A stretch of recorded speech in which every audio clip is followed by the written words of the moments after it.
Hey guys, welcome again. So today's topic is about reducing the Docker image size. I will show you in this presentation the different techniques that you can use to shrink the Docker image. Um, so before we dive into the solution, let's talk about why this matters. An oversized Docker are costing you time, which means slower build and deployment cycles, money, so any kind of increased storage and bandwidth cost, and of course performance, reduce application responsiveness. Um, so to illustrate the power of this technique, we will look at a real-world example. We took a standard Python-based machine learning application with an initial Docker image size of 1.2 gigabytes and optimized it down to around 8 megabytes. All right, let's dive into it. So here's how we did it. We have 5 different techniques. First one is the multi-stage build, layer optimizations, minimal base images, distro-less images, and security best practices. We'll start. The starting point is the bloated image. So this is usually the typical Docker file you might encounter. This Docker file, while functional, results in a large image size because of using a full Python image, including any unnecessary builds tools and dependencies, inefficient layer caching, and potential inclusion of any unnecessary files.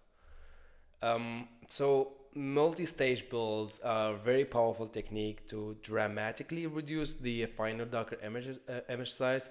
It, uh, it allows us to separate the build time dependencies from the runtime ones. Um, we should use a minimal base image, replace the full Python version with a slim or Alpine version according to your use case. This is the single stage Docker file. This is how it looks. So building this image result in approximately 1.2 gigabytes, and yeah, the large size is because of the inclusion of all the build tools and development libraries. Excuse me. All right, so this is our starting point, and we will start with the first stage, which is the build stage. So our Docker file, and most importantly, is to mark this stage as a builder, as we will need it later. We will, of course, set up the working directory, install any necessary build tools, copy and install our Python dependencies, copy the application code, and use, for example, PyInstaller to create a standalone executable. And from this, the second stage would be the production stage. So um, this is how it will look like. We will start from a scratch image, a totally empty image, and we will copy only the necessary files from the build stage. Like the previous stage, we just like take only the necessary files, like from the disk or the model, and we will set up the entry point to the compiled application. So building this stage result in an image size approximately 85 megabytes. Yeah, a reduction of over 90%, and this would be our production image. Um, yeah, the next step would be layer optimization. So every byte counts. Each instruction you write in the Docker file creates a new layer in your Docker image. For example, run, copy, and add commands each add a layer, and each layer adds image size as well as the build time. We could minimize the layer by combining multiple run commands into a single run instruction, and this approach minimizes the redundant layers and keep the image cleaner. So instead of separate run commands for installing packages and cleaning up any temporary files, you should combine them. We could use this symbol to chain the commands and clean up the same layer, as you can see here in the example. By the way, I will share all the code in the GitHub repository for every Docker file you'll see in this presentation. Yeah, we will talk right now about the minimal base image from scratch. So this is the most powerful but also the most challenging way to create a Docker image. Creating an image from scratch means that you use the scratch-based image. You can pull it from the official Docker Hub. Yeah, it means like no underlying operating system, no dependencies, no pre-existing data or application.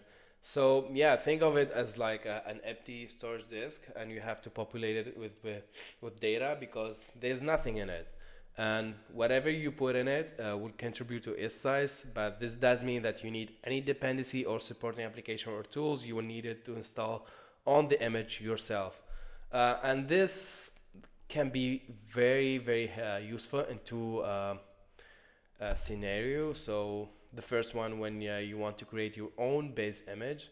For example, you create your own Linux distribution, right? So you don't want to put this on the top of another base image like Ubuntu or something else. You can use the Scratch image instead, and then you put your own Linux distribution on top of it. Or you want to have a standalone executable application. For example, a standalone Python-based ML application. You compile the code into an executable using tools like PyInstaller. So once compiled, place the executable in a Scratch Docker image. Um, since this image lack of an OS or library, you will need to manually add all the necessary dependencies like, I don't know, TensorFlow, PyTorch, any kind of model files or configuration files. And yeah, this keeps the image minimal and optimized for deployment. We'll talk right now about any some advanced techniques. So yeah, there's distroless images. Okay, imagine this: you are packing for a trip, and you have these options. You pack your entire wardrobe. This is in our use case, the full distribution image, or you pack nothing and buy everything at your destination. This is the scratch image, or you pack only what you actually need. This is what we call the distroless image. And Google distroless images provide a middle ground between full distribution and scratch images. This is the just right option. It includes only what necessary to run the application. Um, they are very special because they are smaller than the full distribution images, are more secure because they have fewer unnecessary components, and still include important things like SSL certificates and time zone data. Yeah, this is how our Docker file will look like from pulling the official Python 3 Debian 10 from the distroless GCR repository from Google. We can also use Docker Build Kit. It offers um, an improved performance, security, and more flexible cache and validation for building Docker images. And you can enable it with this command. Yeah, just straightforward into your operating system. Eliminating any unnecessary files. So don't keep any of your application data inside of your image. This will directly add the image size. Yeah, instead connect a container to an external storage volume and store your data over there so it's accessible by the application and also doesn't blow the image. Your application can also connect to an external data store like MySQL or AWS S3, access the data from there. You can also leverage image analysis tools. So yeah, image compression tools like Dive and Docker Slim are also very powerful. This is the official GitHub link for these tools. Yeah, they will let you analyze each image layer, including the layer size and what files are inside, and can help you figure out where's the dead weight and what you could remove. Um, Use the Docker ignore file, which similar to the git ignore, and it lets you exclude specific files and directories from your final image. Um, this is an example. You could add a large data files, any virtual environment, logs, model checkpoints, and temporary files. And all these type of files would be ignored and will not be included in the final image. Okay, so let's move on with the essential security practices. For slimming down a Docker image safely, use trusted and official base images. Avoid any unverified image from any unknown sources. And make sure to always run container as a non-root users. This is how you do it. Um, Limit the network exposure of your container by restricting the ports and IP addresses. This is a simple command of how you can run uh, your image on, for example, port 8080.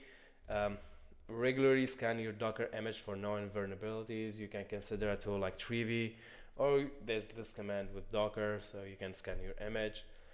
Avoid any hard coding sensitive information like API keys or password directly into your Docker files or any kind of environment variables. Try to use Docker secrets or environment variable managed by the orchestration tools like Kubernetes. Yeah, make sure to enable logging and monitoring for containers to track any suspicious activity. After applying all of that, for us, we implement this technique, and here's what we achieved. The image size was reduced from 1.2 gigabytes to 8 megabytes, which is a 99.33% reduction. The deployment time was cut by 85%, and cloud costs reduced by 60%. So remember, the key is to start with a minimal base image. Use multi-stage builds to separate your build environment from your runtime environment, and yeah, continually optimize your layers and dependencies. And with these methods, you too can achieve like a significant reduction in your Docker image size. And yeah, that's about it. Thank you for your attention, and see you next time.